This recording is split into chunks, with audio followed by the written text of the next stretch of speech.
ଗ୍ରୀଷ୍ମ ଋତୁ 10 ଧାଡ଼ି ଓଡ଼ିଆ ରଚନା। ବର୍ଷକ 12 ମାସ ଓ 6 ଋତୁ। ସେଥିମଧ୍ୟରୁ ଗ୍ରୀଷ୍ମ ଋତୁ ଅନ୍ୟତମ। ବସନ୍ତ ଋତୁ ପରେ ଏହି ଋତୁ ଧରାପୃଷ୍ଠକୁ ଆସିଥାଏ। ବୈଶାଖ ଓ ଜ୍ୟେଷ୍ଠ ମାସକୁ ସାଧାରଣତଃ ଗ୍ରୀଷ୍ମ ଋତୁ କୁହାଯାଏ। ଗ୍ରୀଷ୍ମ ଋତୁରେ ପ୍ରଚଣ୍ଡ ଖରା ହେଉଥିବାରୁ କୂଅ, ପୋଖରୀ, ନଦୀନାଳ ସବୁ ଶୁଖିଯାଏ। ଏହି ଋତୁରେ ସୂର୍ଯ୍ୟଙ୍କ କିରଣ ସିଧାସଳଖ ପୃଥିବୀ ଉପରେ ପଡ଼ିଥାଏ। ତେଣୁ ଏହି ଋତୁରେ ଅସହ୍ୟ ଗରମ ଲାଗେ।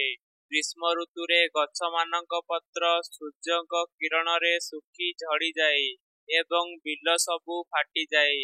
ଅତ୍ୟଧିକ ସୂର୍ଯ୍ୟତାପ ହେତୁ ଲୋକମାନେ ଅଂଶୁଘାତର ଶିକାର ହୋଇଥାନ୍ତି। ଏହି ଋତୁରେ ଅନେକ ପ୍ରକାରର ପନିପରିବା ଚାଷ ହୁଏ। ଏହି ଋତୁରେ ଅନେକ ଫୁଲ ଫୁଟେ, ଯଥା ମଲ୍ଲୀ, ଜାଇ, ଜୁଇ, ରଜନୀଗନ୍ଧା ଇତ୍ୟାଦି। ଗ୍ରୀଷ୍ମ ଋତୁରେ ଅନେକ ପର୍ବପର୍ବାଣୀ ପଡ଼ିଥାଏ। ସେଗୁଡ଼ିକ ହେଲା ପଣା ସଂକ୍ରାନ୍ତି, ଅକ୍ଷୟ ତୃତୀୟା, ସାବିତ୍ରୀ ବ୍ରତ, ରଜ ପର୍ବ ଇତ୍ୟାଦି।